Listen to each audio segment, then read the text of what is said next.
Unsung Murder Ballads discusses topics of a disturbing nature. And we're not going to hold back on the graphic details and disturbing content.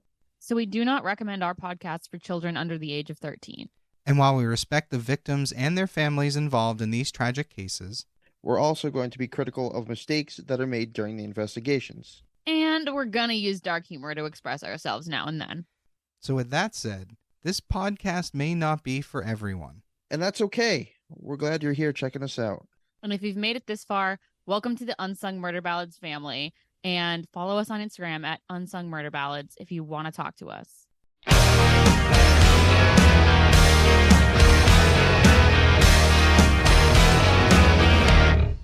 Hey everybody, welcome back to Unsung Murder Ballads. I am Janus Dead. And I'm Jameson Dead. Okay, so tonight we are going all the way back to Russia for another episode. Woo! Nice. You know what's funny is I look at my map because while we record, I have my studio set up and I have our map here with all the flags on them that kind of show where our cases happened. And I love to make sure that we hit as many different places as possible. Oh, definitely. Yeah, and I've counted it out, and there are like 16 or so U.S. states we still haven't covered a case from. And a Really? lot, yeah, and Wow. there's a lot of countries. And this is like the third or fourth one we've done from Russia. So That's it? Only 3 or 4? I thought we've done more. no, it's 3 or 4. This will be the fourth one, if you count Russia as like what it is today. So yeah, so we're trying. We're gonna get there. I like it. All right. As usual, I will start with an interesting little teaser. Ooh, let's get it. So Sergey, and we'll keep him as Sergey for now. Sergey decided he needed new victims. So he approached a group of young boys, like preteens, and he asked them if they wanted to help him out with a crime. Basically breaking into a warehouse and stealing some shit. The boys said they had to talk it over and they would get back to him with an answer. Okay. Yeah, exactly. So 3 boys came back and they agreed, all right, let's do this. But what Sergey didn't realize was there was a 4th boy that opted out that he hadn't been aware of. Uh-oh. And it would be that 4th boy that would be his downfall. This is the case of Sergey Golovkin. Here we go. Sergey Golovkin was born on November 26, 1959 in Moscow in the Soviet Union. His father was an alcoholic, and his mother was described as quiet and ordinary, which is an interesting way to describe somebody. His parents divorced in 1988. So Golovkin was born with a birth defect in his sternum. Oh, God. Yeah, that sucks. He often had bronchitis and indigestion. That's a lethal combination. Yeah, it sucks. Like, we can feel bad for the child in this story, but fuck the adult in this story. You know what I mean? Like, the person he Yeah, of becomes course. sucks. So in school, Golovkin was considered a loner, and his male classmates noted how he had 0 interest in girls. None whatsoever. And you know how it is. In school, you pick up on that. Oh, yeah, definitely. Especially at a time when that homophobia was even heavier than it is today. Yeah, and that's always rough. Exactly. So though he was tall, slender, and what some would call handsome, he was plagued with acne. Oh, God. And he was known to have urinesis, which, for those who don't know, is a lack of ability to control one's bladder. Oh, God, that is a lethal combination. Yeah, that just sucks. And he was afraid that his classmates would smell his urine when he failed to control it. Yeah, that sucks. Well, yeah, what are they just going to ignore it? Like, Well, and that's just it. You're as a little kid, if you're sitting next to me and you smell a piss, I'm calling you out on it. yeah, of course. So Golovkin was the classmate of Armin Grigoryan, the future frontman of Krematorij, a Russian rock band that is widely considered to be one of Russia's best rock bands. So Interesting. these 2 came out of the same place. I actually had meant to look up their music and then kind of forgot it when I was done. So, whoops. Yeah, they sound like they would be very heavy. Well, based on the word, they're basically either playing with the word Kremlin or crematorium. I can't quite figure it out, but whatever. I mean, maybe we'll look it up by the end of this episode and talk about it. So when Golovkin was 13 years old, he began to exhibit sadistic tendencies, including catching a cat in the street, bringing it home, where he hung it and decapitated it. Holy crud. Yeah. Oh. He later admitted that watching the cat as it thrashed in agony, that while doing so, he experienced true satisfaction, that there was relaxation and the tension went away, and then there was spiritual relief. Okay, well, that's just sick. Yeah, that's fucked up. So during his teen years, he imagined having sexual intercourse with his classmates while he masturbated. Okay, I thought you were going to go with an animal there. I was like, wait a minute. No. I guess it's not that unusual, that you think about someone you're attracted to when you're doing that sort of thing. Yeah. However, he would imagine having sex while torturing them, then frying them naked in a pan or burning them at the stake. What kind of LSD trippy, weird, masturbatorial nightmare is this? Dude, I don't know, but it makes me think of that one case we covered where he got aroused by the kid pinned under the motorcycle. Oh, God. Also Russia. So he showed no interest in girls. Instead, he imagined his ideal mate/victim as a thin boy of average height, but no older than 16. So again, kind of likes him young. Yeah. Now, at this point, he himself is a teenager, but that's a problem later, obviously. So the whole thing's a problem. Golovkin went on to attend an agricultural academy. One night during his last year, he ran into a group of vocational school students. So imagine this. A vocational school is kind of where you go to learn like plumbing and carpentry and trades. It's almost more the manly man kind of place. And he's attending an agricultural school. Not that I'm saying farming isn't manly, but comparatively, you can see where this would cause a problem. Yes. So these kids demanded money from him, but he didn't have any to give. So in return, the boys beat the shit out of him, knocked out teeth, broke his nose, as well as a couple of his ribs. Oh, God. Yeah. So he got fucked up. Yeah. After that incident, Golovkin decided that he would make it his mission to punish bullies. I mean, you can understand why to a point. No, and again, you can sympathize with the young pre-predator in this. Yes. Correct. Right now, everything is just, typical growing up kind of shit, both aside from the weird masturbatorial stuff. But, everything else seems on par to being a normal kid. Mostly, yeah, I agree. Minus the cat. Well, yeah. Okay. The cat is part of the McDonald's triad as well as urinating. Yes. So he's got 2 points in the McDonald's triad. Exactly. What's the third one again? Setting fires. Okay. Yep. So in 1982, Golovkin graduated from the Agricultural Academy. He began working at a racetrack, which, okay, sure.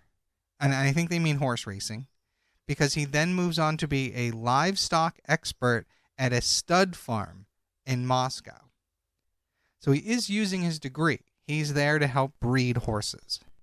Okay.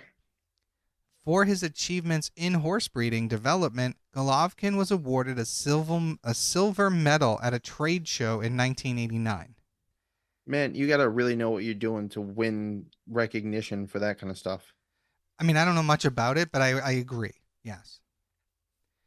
So during his free time, he would take walks near pioneer camps and children's institutions, looking for someone to punish.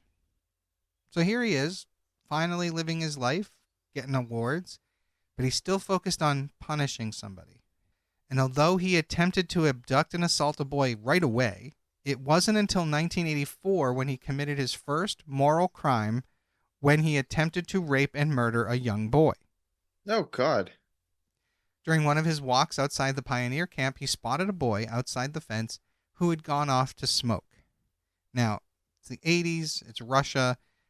Who knows how exactly old this kid is, but, smoking at like 13, I guess it's not that crazy. Different time, different area, the whole different Right. expectations, I guess. So Golovkin grabbed the kid and dragged him into the forest where he attempted to choke him to death. But when the boy lost consciousness, he got scared and ran away. So having made an attempt and failing at it, it would be a couple of years before Golovkin would try again. In April of 1986, he met 15-year-old Andrei Pavlov near a railway station outside of Moscow, Mexico. He threatened the boy with a knife before dragging him into the forest. He then raped the boy and strangled him to death. And if that wasn't bad enough, Golovkin then went on to desecrate the boy's body when he proceeded to perform necrophilia on it. Blech. Exactly. Nasty.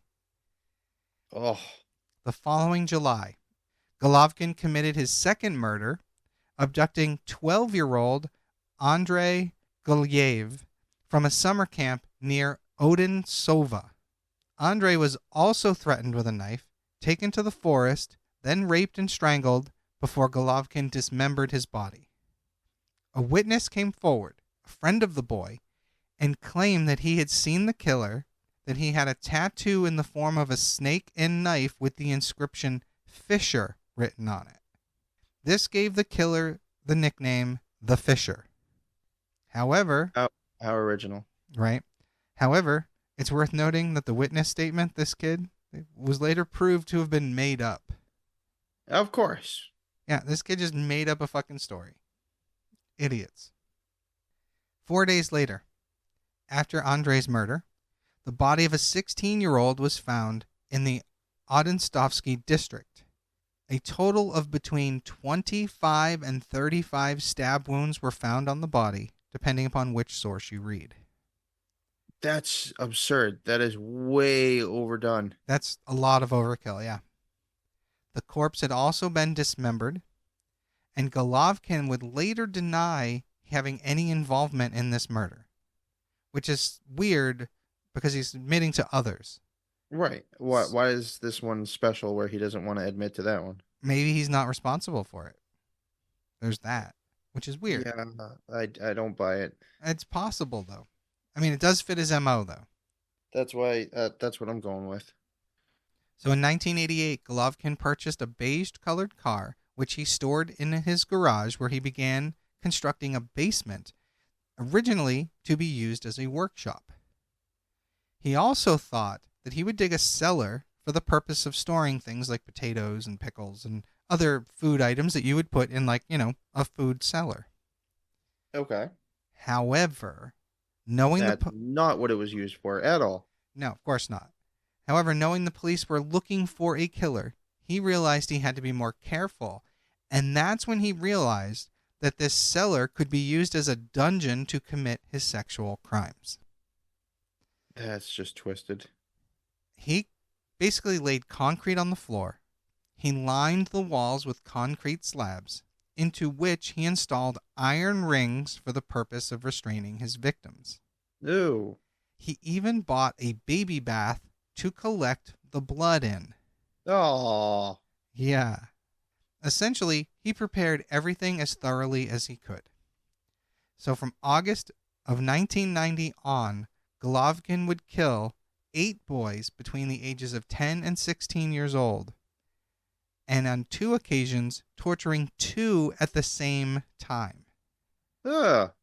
Boys in the Odensavo district were disappearing, and around this time, there were about 50 missing kids. And that didn't spark an outrage or pandemonium or what? You got me, man. It's Russia. It's the 90s, but 50 missing children is crazy. Yeah. But as we're going to talk about later, there's another active serial killer out at the same time. Oh, so that probably covered up half of what he was doing. Probably. But we'll get into that a little bit at the end. That's another case of I will eventually cover in the future. So, dismembered bodies of boys were being found more and more often. Though not all could be attributed to Golovkin, it meant that he had to be much more careful if he didn't want to get caught. Well, that should go without saying. Yeah. However, he continued kidnapping boys, taking them to his torture chamber, raping them, and then strangling them. He dismembered the boys and burned their bodies away from the stud farm. His method of killing, by strangulation, earned him another nickname. This time, they called him the Boa. As in boa constrictor, yeah. Yes. Oh, I got it. It's better than the Fisher. Yeah, by far. At work, people noticed he was becoming very focused, for lack of a better word. When he would examine and inseminate horses, he would often keep his hand inside the animal's rectum for Ugh. just a little too long. Oh, God. Right? Onlookers would notice that his eyes seemed to glaze over, and any attempt to speak with him was met with silence as if he couldn't hear anything at all. While he's got a hand inside a horse's ass. When he had to feel the genitals of a mare, some women were simply ashamed of how excited he got. This is so fucked up. Yeah, that's not okay. In September of 1992, Golovkin raped and killed 3 boys he had lured into his garage, offering them to commit theft with him from a warehouse. He knew the boys, and they weren't afraid when he suggested that they go to work with him. What he didn't know was that there weren't just 3 boys. There was a 4th who happened to go into the bathroom when he showed up. After asking them to join him, the boys took a moment to make up their mind whether or not they would go with him. And Golovkin said if they refused, they would have just become uninteresting to me, and I would have let them go. I would have found others, unquote. Seriously? That's all it would have taken? Yeah, he was not going to abduct them against their will. He wanted them to come willingly. The boys disappeared around the corner where they met with their friend, and they told him about the plan and asked him to go with them, but that boy refused, saying his parents would probably realize he wasn't there, and he just didn't want to go. So the 3 returned to Golovkin. They climbed into his car, one into the trunk, the other 2 in the back seat, covered by a blanket, which is fucking weird if you ask me. Very. Yeah. Little did they know that they were going to Golovkin's garage/dungeon and not the warehouse that they were expecting. He told one boy who was hanging from a hook Oh. that he was going to burn an obscene word on his chest with a blowtorch. Oh, God, no. During the burning, the boy reportedly did not scream, but only hissed in pain. He told... What kind of possession-filled behavior is that? I don't know. That's fucked up, man. You really gotta hate the world. Howling. I'd be dying. Yeah, I don't, again, I have no idea. But at the same time, burns are interesting because they burn away the nerve ending. So you don't feel the pain the same way, but still, fuck that. So he told the 3 boys that they were victims numbers 9, 10, and 11.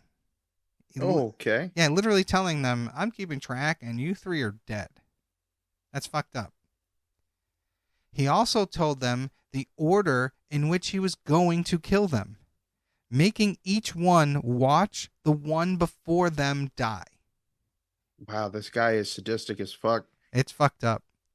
He dismembered one in front of the others, all the while showing the internal organs and giving and giving anatomical explanations. Oh. Like a science teacher. And here we have the large intestine. Yes, here's the heart that you can feel it's still kind of beating. Yeah. Oh. Golovkin claimed the boy witnessed all of this without hysteria, and sometimes they only just turned away. The last of them, Golovkin tortured and raped for 12 hours, and then hung him up before he went to work. Yeah, Oh my God. fucking crazy. 3 weeks later, on October 5th, 1992, mushroom pickers in the forest would discover the bodies of these 3 boys.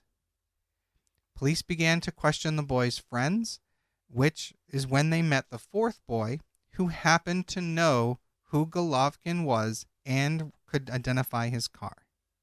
So on October 19th of 1992, Golovkin was detained under suspicion by police.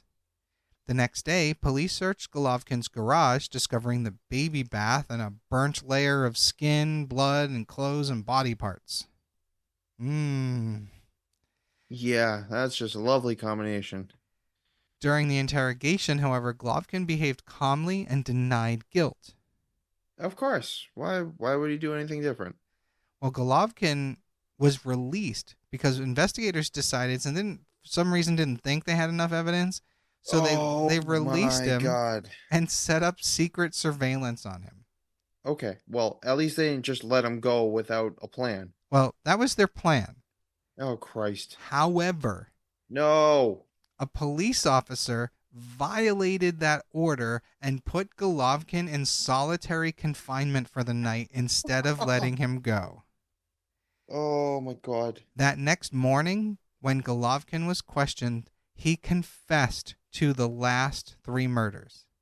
What? Yeah. So basically, he think that he's being interrogated. He's denying everything. The police are like, okay, let's let him go. Some rogue fucking cop puts him in solitary confinement for the night, and the very next day, he now thinks that they're fucking with him, and confesses to the crimes.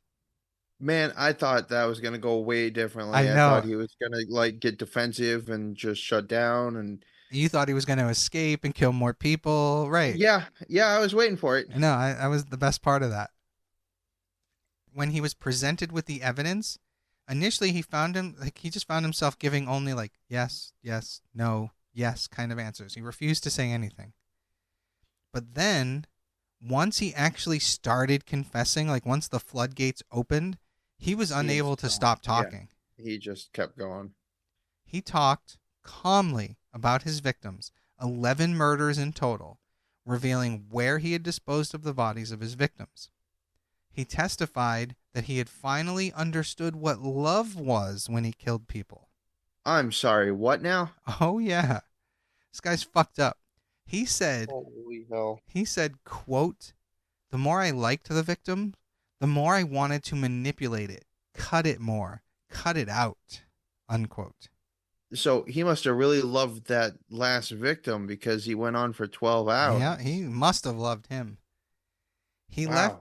left the most loved ones for last, tortured, killed them slowly, even forced them to participate in torture and murder procedures. No. He received satisfaction from the consciousness of one's strength, superiority, and power. This guy's fucked in the head. You think? Holy hell. This is I have more to go. Oh, Pleasure came from the oath promises of the victims to fulfill all his instructions, even to bring someone in his place. Basically, he loved that someone would be like, I'll bring you someone else, just spare me. And why? Just why? And after each murder, quote, "I had such a pleasant feeling as if I had done something good, as if I had done my duty," unquote, is what he would tell his psychiatrists. Oh my God. Imagine being the psychiatrist. Right? I'd be like, I resign my position. Yeah, wow. When asked why he never started a family, Golovkin replied, quote, "I was afraid that I would do the same with my own son as I had done with those boys," unquote. Yeah, I'm sure he would have. I'm sure he would have. But he continued that yet he never felt complete satisfaction, even reporting that he didn't like the taste of human meat. Oh, God. So he's at least a one-time necrophile. He's at least a one-time cannibal. This guy's so fucked up. He reported that his favorite souvenir was the Okay. skull he took from one of the boys. He was sent for psychiatric evaluation at the Serbian Institute, where he was found sane and aware of his actions. I'm sorry. What now? He was found sane. Yeah. Okay. I know, you're like, the one time insanity would work. The Moscow Regional Court sentenced Golovkin to death. Good. Though at the time, it was prohibited to warn death row prisoners of their impending execution, somehow Golovkin knew about his. He calmly said goodbye to his cellmate, and his cellmate later emphasized that he never said a word regarding the murders, yet more than once repeated that he deeply regrets the actions that caused him to be there. Which really just means he's pissed he got caught. Right, exactly.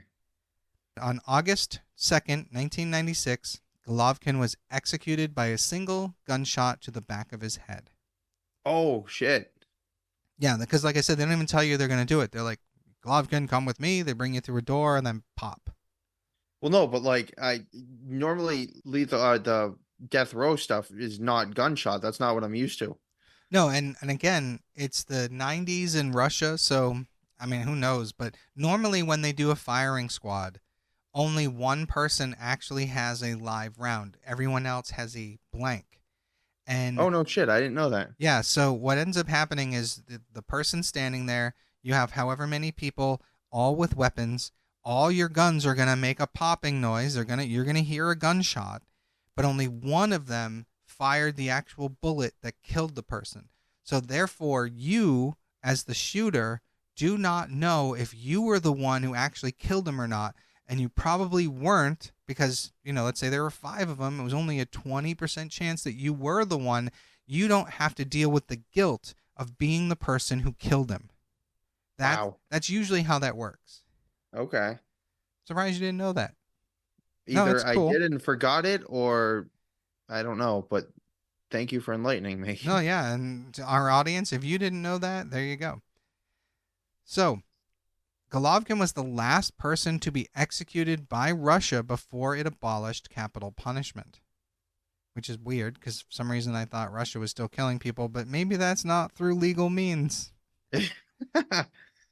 Lawyer Yuri Antovian mentioned Golovkin in his professional notes. He said sexual serial murderers have common characteristics that are always associated with the intimate life of the perpetrator, his psychotraumatic sexual experiences, his feelings of sexual inadequacy and inferiority, which allows one to call such murders sexual.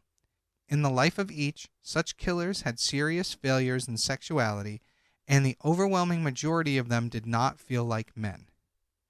So, Chikatilo was impotent. Now, Chikatilo was Russia's most prolific serial killer, which we may cover someday. Okay. He says Chikatilo was impotent, and Golovkin, who killed 12 boys and teenagers, and Urshov, who killed 4 women with an axe, he says they were virgins. And one cannibal killer was disgusted by sexual intercourse. So this lawyer goes on to say, in a word, almost all sexual killers were sexually incompetent or felt that they were, which is probably true. Yeah, I can see it. So we've come to the end of the story. Obviously, he's dead. But as I didn't really go into the names of his victims, I do want to state that now. I just want to take that moment to honor the dead, even though there's zero information on them besides what they went through at the end. It's still good to bring it to light. Yes, and they deserve to be remembered and honored. And I'm going to do my best because some of these Russian names are intimidating as hell. But they deserve my best shot. So his victims were Andrei Pavlov, 16, Andrei Gulyev, 14, Sergey Tolstoy, 10, Sergey Zakharnikov, 15, Nikolai Vorobyev, 11, Alexander Gusev, 14, Nikita Bogdanov, 13, Sergey Plyukin, 14, Yuri Sidiakin, 13. Vladislav Sharikov, 14. And lastly, Denis Efremov, 13. And that is the case of Sergey Golovkin. Fucking sick bastard. Wow, that was a ride, man. Holy crud. Yeah, that one, it's brutal. And it's funny because Russian cases, these people don't fuck around. No, not at all. Yeah, and it's funny because I honestly think that Australia gives the U.S. a run for their money in brutality in a lot of ways, but so does Russia. Yeah, no, I agree. It's crazy. Yeah, so thank you everybody for joining us. Once again, I am Janus Dead. And I'm Jameson dead. And we'll see you next week.